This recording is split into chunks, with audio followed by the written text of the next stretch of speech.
এয়া বনাবলৈ লৈছোঁ পনীৰ মছালাৰ এটা অতি সহজতে ঘৰতে ৰান্ধিব পৰা এটি ৰেচিপি। গতিকে ব'লকচোন চাওঁ কেনেদৰেনো আজিৰ এই পনীৰৰ আমি ৰেচিপিটো কেনেদৰেনো ৰান্ধোঁ চাওঁ আহকচোন। অতি সহজতে মই এটা বিলাহী কাটি লৈছোঁ, এটা পিঁয়াজ কাটি লৈছোঁ আৰু কেইফুটামান নহৰু, আৰু তাৰ লগতে আমি কিছুমান গোটা মছলাৰ সৈতে আৰু ঘৰুৱাৰ আমাৰ পাকঘৰত উপলব্ধ কিছু সামগ্ৰীৰে আমি আজি আমাৰ মছালা পনীৰ তৈয়াৰ কৰিম। ব'লকচোন চাওঁ। মই কেৰাহীখন পাতি দিলোঁ। কেৰাহীত এতিয়া অকণমান তেল দিছোঁ। এই তেলতে আমি প্ৰথমতেই পিঁয়াজ আৰু নহৰুখিনি ভাজি ল'ম, অকণমান ৰোষ্ট কৰি ল'ম, কাৰণ যেতিয়া আচলতে এনেকৈ যদি আমি ৰোষ্ট কৰি লওঁ আমাৰ ৰেচিপিটোৰ সোৱাদটো বৰ আৰু দুগুণে বৃদ্ধি পায় বুলি দুগুণে বৃদ্ধি পায়। সেয়েহে আজি এতিয়া আমি ইয়াতে তেলটো দিলোঁ। এতিয়া আমি পিঁয়াজ আৰু নহৰুখিনি একেলগে আমি ভাজি ল'ম।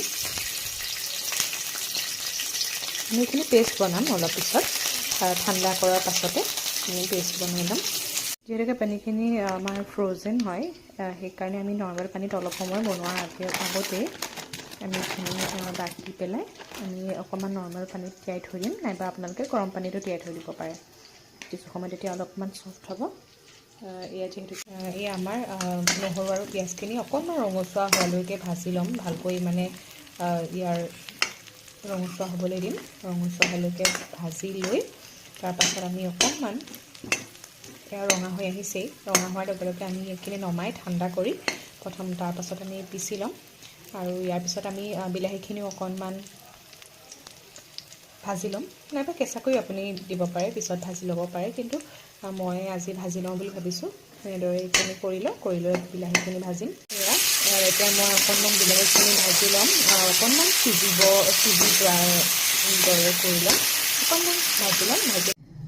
এয়া বিলাহী আৰু পিঁয়াজ নহৰু এইখিনি আমি ভালকৈ ভাজি ল'লোঁ। ভাজি লোৱাৰ পিছত আমি ইয়াৰ এটা পেষ্ট বনাম, আৰু এইখিনি অকণমান ঠাণ্ডা হ'বলৈ দিওঁ। ঠাণ্ডা হোৱাৰ পিছত আমি মিক্সিত এইখিনি পিচি লৈ এটা পেষ্ট বনাই তাৰপাছত আমি এয়া আমাৰ বিলাহী আৰু পিঁয়াজখিনি ঠাণ্ডা হৈ গ'ল। আমি এইখিনিতে মিক্সি জাৰটোত দি ল'ম।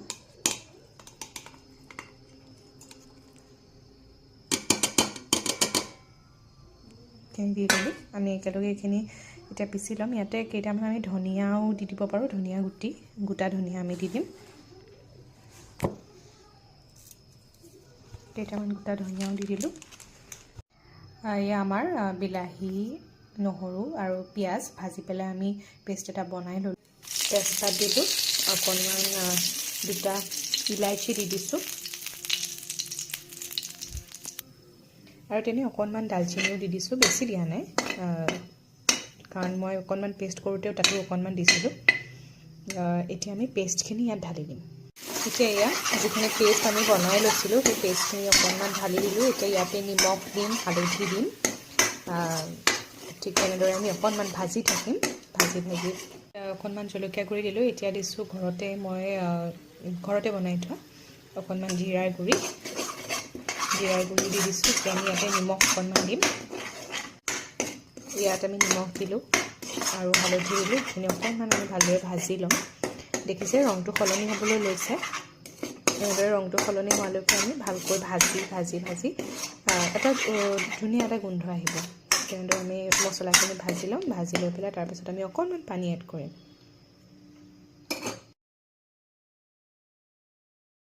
মছলাখিনি ধুনীয়াকৈ ভাজ খাইছে, আৰু এতিয়া আমি যিটো মিক্সি জাৰত আমি পেষ্ট কৰিছিলোঁ, তাতে অকণমান পানী মিলাই অকণমানে পানী দি দিছোঁ।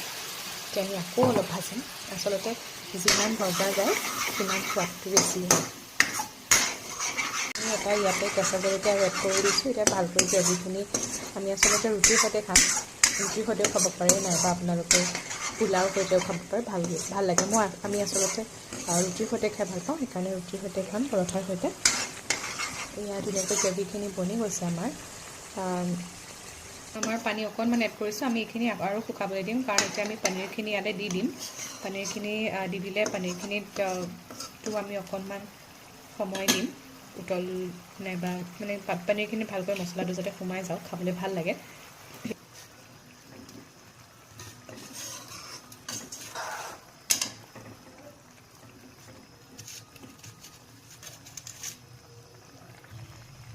এয়া পনীৰখিনি দি দিলোঁ। আমি এতিয়া অকণমান সময় একদম কম গেছত আমি এইখিনি পনীৰখিনি ৰাখি দিম মছলাত, যাতে মছলাটো ভালকৈ সোমায়।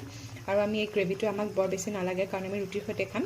যদি আপোনালোকে চাই ল'ব, যদি আপোনালোকৰ গ্ৰেভিৰ কোৱাণ্টিটিটো বেছিকৈ লাগে, তেনেহ'লে আপোনালোকে সেই অনুপাতে পানীটো বেছিকৈ দিব।